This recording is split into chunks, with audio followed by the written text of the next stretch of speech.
এখানে প্রশ্ন করেছেন, খুবই গুরুত্বপূর্ণ একটি প্রশ্ন, আমাদের বোন আম্বিয়া। উনি লিখেছেন যে আমার বয়স 33 বছর, কিন্তু বিয়ের জন্য পাত্র আমাকে দেখতে আসেন, কোনো কারণ ছাড়াই বিয়েটা ভেঙে যায় এবং চলে যাচ্ছে। কেউ কেউ বলছেন যে তাবিজ করা হয়েছে, কেউ বা বলছেন যে বান মারা হয়েছে। আমি দেখতেও খুব একটা খারাপ না, পড়াশোনা, এডুকেশন কোয়ালিফিকেশন এবং ফাইন্যান্সিয়াল অ্যাবিলিটিও আমার আলহামদুলিল্লাহ ভালো, তারপরেও বিয়ে হচ্ছে না। এটা কি তাকদিরকে দোষারোপ করব, নাকি আসলেই বান বা জাদুটোনা বা ব্ল্যাক ম্যাজিক এই টাইপের কোনো বিষয় আমাকে আচ্ছাদিত করেছে? হ্যাঁ, এগুলি সব করুণ দুঃখেরই সমাজ চিত্র আর কি। এটা অনেক কিন্তু দেখা যাচ্ছে এখন তো এটা কমন, এটা একটা পুরো সমাজ এইসব ঘূর্ণিপাকে এখন ঘুরপাক খাচ্ছে। তো এটাকে আরবিতে অনুসা বলে। অনুসা হলো একটা মেয়ে বিয়ের বয়স উত্তীর্ণ হয়ে যাচ্ছে। সাধারণত দেখুন, আগে এই বাংলাদেশেই যেমন আমার মায়ের বিয়ে হয়েছে 8 বছর বয়সে। আমার আপন মায়ের বিয়ে কিন্তু 8 বছর বয়স হয়েছে। এই দেশে যারা আমাদের বয়সের, এদের প্রত্যেকের ব্যাকগ্রাউন্ড খুঁজে দেখা যাবে 8, 10, 9, 13 বছর।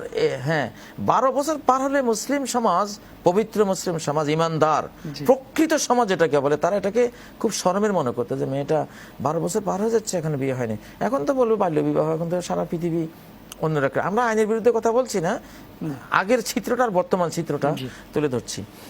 তো এখন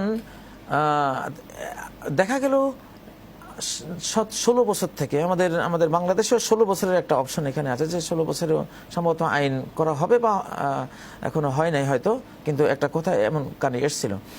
তো মানে যখন বিয়ের উপযুক্ত হয় মেয়েরা, তখন প্রচুর সম্পর্ক কিন্তু আসে। তখন না আমি আরো পড়ালেখা করবো, আমার এখনো সময় হয় নাই, আমি মানে তার যখন আকর্ষণীয় লাইফটা তাকে যখন সবাই চায়, তখন সে ডিনাই করেছে। আর যখন কেউ চায় না, তখন সে সামনে হাজির হয়েছে, এবার নাও আমাকে। তো এটা তো হয়তো বলতে কথাটা একটু সংকোচ লাগে, শুনতেও সংকোচ লাগতে পারে, কিন্তু বাস্তব হলো এইটা। নবীজি বলেছেন, উনি তো সমাজ বিজ্ঞানের সর্বোচ্চ সমাজ বিজ্ঞানী, সকল বিজ্ঞানে মানুষের মধ্যে সবচেয়ে সর্বোচ্চ বিজ্ঞানী তো উনি। আল্লাহ ওনাকে সে জ্ঞান বিজ্ঞান দিয়েছেন যে 3টা জিনিস আসলে অপেক্ষা করো না। সালাসুল্লাহ তু আখিরা ইয়া আলী, হে আলী, 3টা জিনিস অপেক্ষা করো না, সুযোগ এসে গেছে, বাস্তবায়ন করে ফেলবা।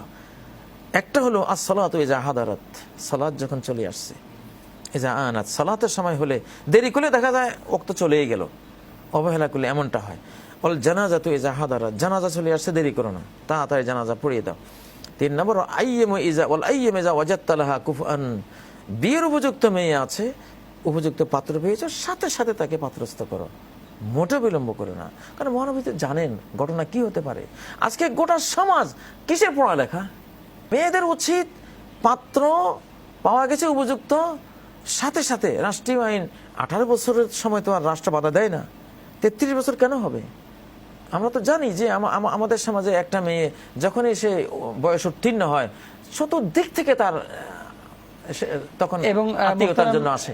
এই ডাক্তাররাও কিন্তু বলে থাকেন, যারা আপনার গবেষণা করেন, তারাও বলছেন যে 32-33 বছর পরে একটা মেয়ের বিয়ে হলে তার বাচ্চা সমস্যা হয়।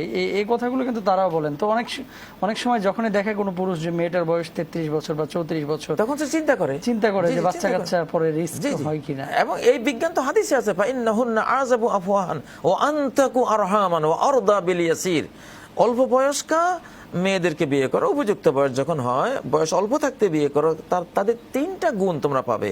একটা হলো আযাবু আফওয়াহান, তাদের কথা খুব মিষ্টি হয়, প্রেমময়ী হয়, তারা খুব মিষ্টি ভাষিনী হয়। 2 নম্বর আনতাকু আরহামান, সন্তান জন্ম দিতে খুব পারঙ্গম হয়, সহজে কোনো বিপত্তি হয় না বয়স যদি অল্প থাকে, অল্প মানে বিয়ের উপযুক্ত যখন হয়ে গেল তখন। 3 নম্বর হলো আরদা বিল ইয়াসির, অল্পতে সন্তুষ্ট থাকে। বয়স যত ভারী হয় ততই কথার মিষ্টি হারিয়ে যায়, সন্তান জন্ম জটিল হয়ে যায়, ততই দাবিটাও বড় হতে থাকে। তো যাই হোক, এখানে এটা বিশ্বব্যাপী এটা সামাজিক একটা সমস্যা এখন, যে বিয়ের আকর্ষণীয় বয়স যখন মেয়েদের থাকে, প্রস্তাবনা আসে, পাত্র আসে, তখন বিয়ে দেবে না। আর যখন তার আকর্ষণ হারিয়ে যায়, একটা মেয়ের 25-এর পরে সাধারণত তার যৌবন তখন ভাটির দিকে চলে যায়।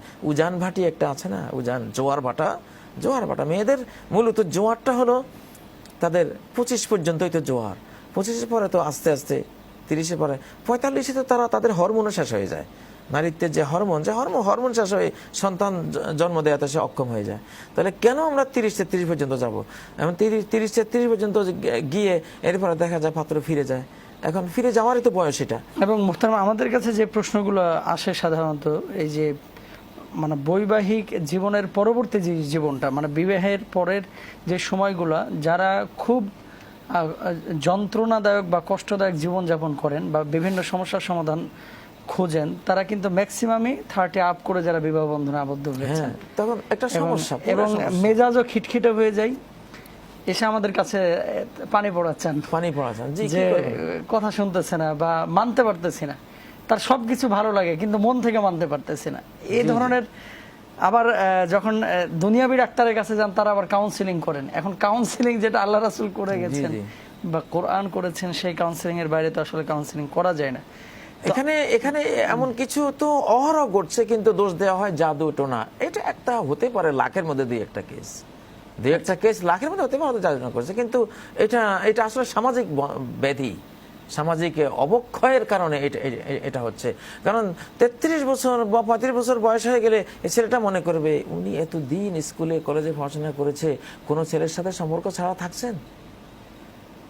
সন্দেহের পুরো তীরটা তার লাইফের উপরে আসবে, কোনো সন্দেহ নাই। কারণ এটা ছেলেরা তো জানে, যে ছেলেরাও জানে, মেয়েরাও জানে যে বর্তমান সামাজিক বন্ধনটা কেমন। আল্লাহ তাআলা আমাদের বোঝার তৌফিক দান করুন।